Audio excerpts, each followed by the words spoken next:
ఎంతో టేస్టీగా ఉండే వెల్లుల్లి కారం ఎలా రెడీ చేయాలో చూపిస్తాను. ముందుగా ఒక పెద్ద వెల్లుల్లి గడ్డను ఇలా పొట్టు తీసి దంచుకోవాలి. ఇలా కచ్చా పచ్చగా అయిన తర్వాత ఒక స్పూన్ జీలకర్ర వేసుకొని మళ్ళీ దంచాలి. మెత్తగా దంచేసుకోవాలి. ఇప్పుడే దీంట్లో మనకు ఎంత కారం పొడి అవసరం ఉంటుందో అంత కారం పొడి వేసుకొని మెత్తగా దంచాలి. నేనైతే 4 స్పూన్లు కారం వేసుకొని టేస్ట్కి సరిపోయేంత సాల్ట్ వేసి ఇలా మెత్తగా అయితే దంచేసుకున్నాను. ఇప్పుడు దీనికి మనం పోపు వేసుకోవాలి.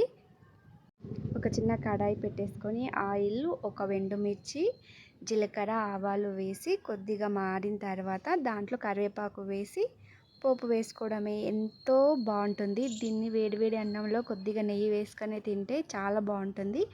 మన ఛానల్ని కొత్తగా చూసే వాళ్ళైతే ప్లీజ్ సబ్స్క్రైబ్ చేసుకోండి. Thank you.